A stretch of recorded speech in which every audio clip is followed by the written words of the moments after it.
অনেক ভোরে উঠেছি হাঁটাহাঁটি করার জন্য। তারপরে চালও ভিজিয়ে রেখেছিলাম, ওইটা আবার হালকা শুকাতে হবে। পিঠা বানাবো তো এই জন্য।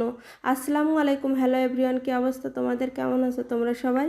আশা করি সুস্থ আছো, ভালো আছো। অনেক ভোরে উঠেছি, উঠে না নামাজ পড়ে তারপরে এই যে একটু হাঁটাহাঁটি করছি। ব্রিজের এদিকে আজকে হাঁটতে গেছিলাম, অন্যদিন ওই দিকে যাই, আজকে ভাবলাম যে এদিক থেকে হেঁটে যাই। তারপর আমি আর আন্টি এই যে হাঁটাহাঁটি করছি, কেউ ছিল না রাস্তায়। অন্যদিন অনেক মানুষ হাঁটাহাঁটি করে, আজকে না সকাল হয়ে গেছিলো হাঁটতে হাঁটতে। তারপরে হাঁটাহাঁটি করে সকালে নাস্তা করে দুপুরে রান্নাবান্না করেছিলাম, করে ওই সাথে চাল ভিজিয়ে রাখছিলাম। আজকে না ঠান্ডা ঠান্ডা ছিল, ওই জন্য ছেলে বলছিল পিঠা বানানোর জন্য। তারপরে এই যে চালগুলো হালকা শুকিয়ে নিয়েছি, এখন ব্লেন্ডারে ব্লেন্ড করে পিঠা বানাবো। আটা বানিয়ে নিয়েছি, এই আটা দিয়ে না নারিকেল দিয়ে গুড় দিয়ে পিঠা বানাবো। পিঠা না অনেক মজা হয়েছিল। পিঠা বানানোর সময় যে একটু ভিডিও করব, কারেন্ট ছিল না, ওই জন্য ভিডিও করতে পারিনি। তারপরে এই যে অনেকগুলো পিঠা বানাইছি তিনজনের জন্য, আর অল্প একটু আটা রেখে দিয়েছি, পরে আবার বানানো যাবে। নারকেলও দিয়েছি, নারকেল দিয়ে পিঠা বানালে না অনেক মজা হয়। তারপরে এই যে সাজিদ যেন কি বলছিল আমার সাথে, সাজিদের মনটা খারাপ, আর ছেলেটা না একটু বেশি বিরক্ত করে।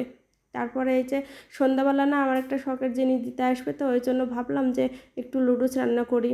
খাট বানাইতে দিয়েছিলাম, খাটটা আজকে দিয়ে যাবে, ওই জন্য ভাবলাম যে তাদের তো একটু কিছু খেতে দিতে হবে, চা বানাবো আর লুডুস রান্না করব। তারপরে এই যে লুডুসগুলো আমি নামিয়ে এনেছি, আর এদিকে না সাজিদ খুবই বিরক্ত করছে। আমি যেখানে যেখানে যাচ্ছে ও আমার পিছে পিছে সেখানে সেখানে যাচ্ছে, সরতে বলছি সরছেই না। এই যে কারেন্টের চুলার এখানে দাঁড়িয়ে আছে, কারেন্টের চুলায় না আমি লুডুসগুলো সেদ্ধ করে নেব, আর মশলাগুলো বাটিতে আমি ঢেলে নিলাম। তারপরে এই যে পানি ফুটে গেছে, এখন লুডুসগুলো ভালো করে সিদ্ধ করে নেব। লুডুস সিদ্ধ হয়ে গেছে, এখন নামিয়ে নিয়েছি। ওদিকে তো মনে হয় আমার খাট প্রায় চলে এসছে, ওই জন্য তাড়াহুড়া করছি যে তাড়াহুড়া করে রান্নাটা করে নিই। তারপরে এই যে ভয়েস দিতে দিতে না কিসির যেন একটা পাখিতে অনেক ক্যাচর কুচুর শব্দ করলো। তারপরে এই যে পেঁয়াজ ভালো করে ভেজে নিয়েছি, ডিম দিয়ে দিলাম। অন্যদিন না টমেটো সস তারপরে সয়া সস দিই, আজকে গিয়ে দেবো, তাড়াহুড়া করে রান্না করতে যে আমার মনেই ছিল না।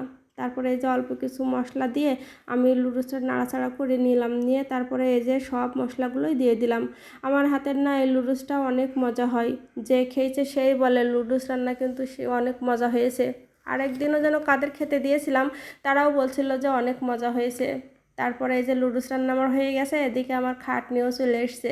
আমার শখের জিনিস একটা একটা করে না আমার ঘরের জিনিস আসতেছে, আমার খুবই ভালো লাগতেছে। যে ঘরের জিনিস আসলে কার না ভালো লাগে। খাটটা বানাইতে দিয়েছিলাম অনেক আগেই, দিতে দেরি করেছিল। ভিডিওটি যদি ভালো লেগে থাকে একটা লাইক কমেন্ট শেয়ার করবে। তোমরা সবাই সুস্থ থেকো, ভালো থেকো। ভিডিওটি আজকের মতো এ পর্যন্ত, আল্লাহ হাফেজ। আর আমার খাটটা